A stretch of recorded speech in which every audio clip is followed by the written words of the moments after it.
ତାକୁ ମୁଁ ଆମର କାନନ ବିହାର ପାଖ ଚନ୍ଦ୍ରଶେଖର ଥାନା ପାଖ ପେଟ୍ରୋଲ ପମ୍ପରେ ଯାଉଥିବାର ମିଳିଲା। ଯଦି ଏ ପିଲାର କିଏ ବାପା ମା ଥାଆନ୍ତି ତାହେଲେ ଆସି ଚନ୍ଦ୍ରଶେଖର ଥାନାଠୁ ତାକୁ ନେଇଯାଆନ୍ତୁ। ଛୋଟ ଛୁଆଟା, ସେ କିଛି କହିପାରୁନି। ସେ କୌଣସି ଗାଁ ନା କି ବାପା ନା କିଛି କହିପାରୁନି। ଯଦି କିଏ ଆର ପରିଚୟ ଜାଣନ୍ତି ତାହେଲେ ଚନ୍ଦ୍ରଶେଖରପୁର ଥାନା ଭୁବନେଶ୍ୱର ପାଖରେ ଆସି ଦେଖା କରନ୍ତୁ। ପିଲାଟି ଭୟଭୀତ ଅବସ୍ଥାରେ ଅଛି। ତାର ବାପା ମା କିଏ କେଉଁଠି ଛାଡ଼ିକି ଯାଇଛନ୍ତି ଜଣା ହିଁ ପଡ଼ୁନି।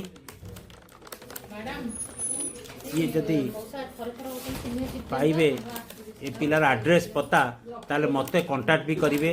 ମୋ ନମ୍ବର ହେଲା 7208358797। ମୋ ଘର ପଟିଆ। ତେଣୁକରି ଯଦି ୟାର କିଏ ଆଡ୍ରେସ୍ କିମ୍ବା ଆକୁ କିଏ ଚିହ୍ନନ୍ତି ତାକୁ ଆସିକି ସହଯୋଗ କରନ୍ତୁ। ଏ ଭିଡ଼ିଓଟି ବହୁ ମାତ୍ରାରେ ସେୟାର କରନ୍ତୁ। ମୁଁ ଜିତୁରାୟ ପଟିଆରୁ କହୁଛି। ଏ ପିଲାଟି ରାସ୍ତାର ଇଣ୍ଡିଆନ୍ ଅଏଲ୍ ଚନ୍ଦ୍ରଶେଖରପୁର ଥାନା ପାଖ ଇଣ୍ଡିଆନ୍ ଅଏଲ୍ ସାମ୍ନାରେ ଯାଉଥିବାର ଦେଖିଲି। କିଛି ଯୁବକ ବି ୟାକୁ ଉଦ୍ଧାର କରିଥିଲେ। ତେଣୁକରି ସେମାନଙ୍କଠୁ ମୁଁ ଆଣି ଚନ୍ଦ୍ରଶେଖରପୁର ଥାନାରେ ହସ୍ତାନ୍ତର କରୁଛି।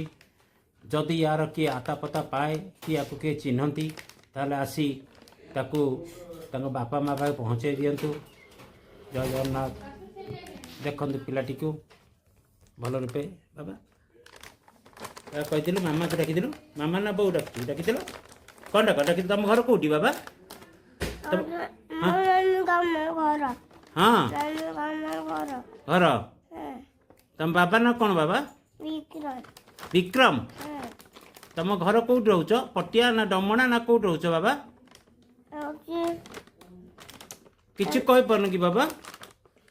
ସେ ପିଲାଟି କିଛି କହିପାରୁନି, ଯାହାଫଳରେ ଆମକୁ ତାର ପତା ମିଳିବାକୁ ଆମକୁ ଅସୁବିଧା ହେଉଛି। ଯଦି ୟା ସହଦ ବ୍ୟକ୍ତି କିଏକୁ ଜାଣନ୍ତି ତାହେଲେ ଆସି ଚନ୍ଦ୍ରଶେଖର ଥାନା ପାଖରେ ଆସି ଯୋଗାଯୋଗ କରନ୍ତୁ।